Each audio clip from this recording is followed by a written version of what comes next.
Hello बच्चों, welcome to maths ma'am academy. हम कर रहे हैं चैप्टर 2 अरिथमेटिक एक्सप्रेशन, जो क्लास 7 गणित प्रकाश, जो आपकी मैथ्स की नई वाली एनसीईआरटी है, उसमें दिया हुआ है। आज हम करेंगे एक बड़ा ही इम्पोर्टेंट टॉपिक, जो है ब्रैकेट्स के बारे में।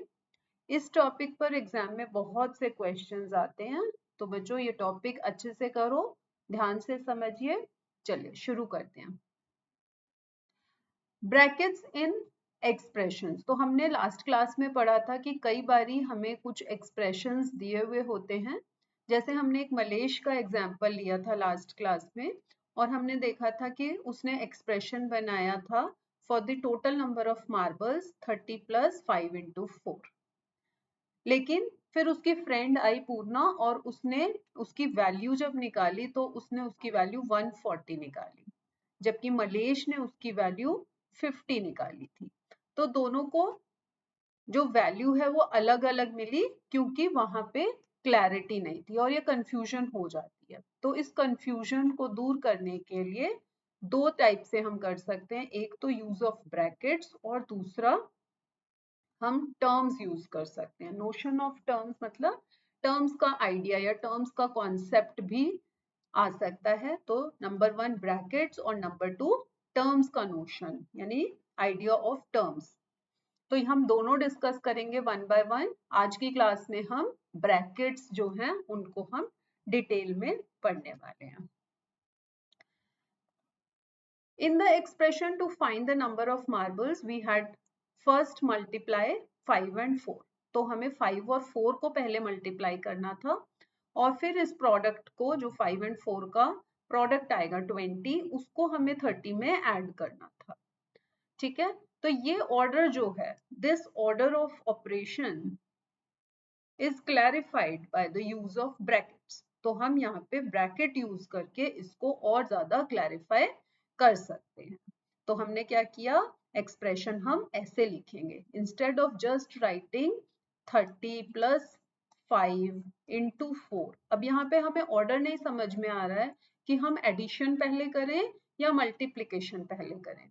तो इसके लिए हमने ब्रैकेट्स यूज करे, जिससे हमें ऑर्डर ऑफ ऑपरेशन पता चल जाए कि हमें ब्रैकेट लगाना है। तो इसका मतलब ब्रैकेट वाले कंटेंट्स को, ब्रैकेट वाले नंबर्स को हम पहले ऑपरेट करेंगे। ठीक है, when evaluating an expression having brackets, we need to first find the values of the expression inside the bracket. First find the value of the expression inside the bracket. तो expression का जो portion bracket के अंदर है, पहले हम उसकी value निकालेंगे और फिर अदर ऑपरेशंस को हम सॉल्व करेंगे। So in the above expression, we first find the value of 5 × 4 and then do the addition. Thus, this expression describes the number of marbles 30 + 20, which is equal to 50. ठीक है, तो हमें clarity आ गई while solving the expression. एक और example से इस बात को क्लियर करते हैं। Irfan bought a pack of biscuits for ₹15. ठीक है, तो बिस्किट्स खरीदे for ₹15 and a packet of तुअर दाल खरीदी फॉर ₹56। ठीक है, सो 15 रुपीज के बिस्किट्स एंड तुअर दाल 56 रुपीज की, and he gave the shopkeeper ₹100। तो उसने शॉपकीपर को 100 रुपीज दिए। अब हमें क्या करना है, ये वर्ड प्रॉब्लम है। Right an expression that can help us calculate the change in Irfan will get back. तो आपको एक एक्सप्रेशन लिखना है, किसके लिए, कि उसको कितनी चेंज वापस मिलेगी फ्रॉम द शॉपकीपर। ठीक है, इसका एक्सप्रेशन आपको लिखना है। तो इरफान की टोटल स्पेंडिंग कितनी हुई, 15 एंड 56, 15 + 56। उसने शॉपकीपर को दिए ₹100। सो उसको वापस कितने मिलने चाहिए, हम एक्सप्रेशन लिखेंगे 100 - 15 + 56। बट क्या ये एक्सप्रेशन ठीक है?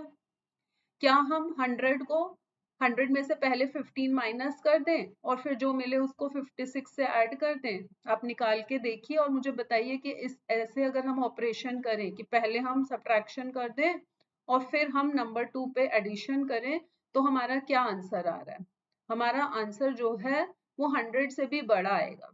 तो ऐसा कभी हो सकता है, जैसे कि इस बुक में लिखा हुआ है कि 141 आंसर आएगा अगर हम नंबर 1 सब्ट्रैक्शन करें और नंबर 2 हम एडिशन वाला ऑपरेशन करें, तो हमारी वैल्यू जो है एक्सप्रेशन की वो आएगी 141।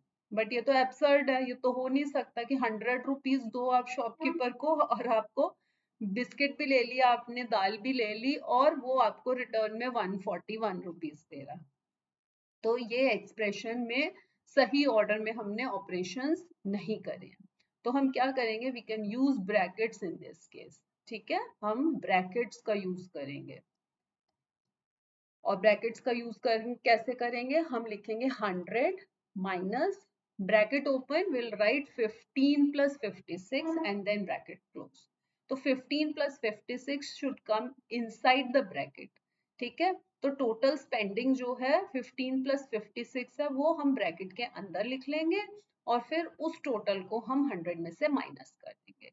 तो जब हम इसको इवेल्युएट करेंगे यानी कि इसकी वैल्यू फाइंड आउट करेंगे तो हम क्या लिख देंगे, 100 माइनस 15 प्लस 56 है, तो उसको दोनों को टोटल करेंगे तो कितना आएगा हमारा 71। ठीक है, अब 100 माइनस 70 कर 1 करेंगे तो हमारा आंसर आ जाएगा 29। सो इरफान विल गेट बैक ₹29। ठीक है बच्चों, क्लियर हो गया कि ब्रैकेट्स बहुत इंपॉर्टेंट है while writing the expression so that there is clarity in studying the expression. फिर उस एक्सप्रेशन को कोई भी पढ़े फिर कोई कंफ्यूजन नहीं रहेगी। जैसे कि ऊपर हमने देखा था कि मलेश और पूर्वा को अलग अलग वैल्यूज मिली क्योंकि वहां पे एक्सप्रेशन में क्लैरिटी नहीं थी। ठीक है, तो ब्रैकेट्स का यूज करके हम उस कंफ्यूजन को दूर कर सकते हैं।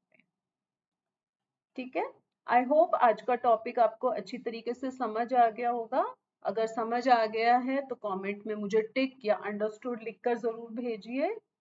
वीडियो पसंद आया हो तो इसे लाइक और शेयर जरूर करिए। और अगर आप क्लास 7 मैथ्स की पूरी तैयारी ऐसे ही आसान तरीके से करना चाहते हैं तो मैथ्स मैम अकेडमी चैनल को सब्सक्राइब करें और बेल आइकन को प्रेस करें। मिलते हैं अगले वीडियो में। बाय बच्चों, टेक केयर।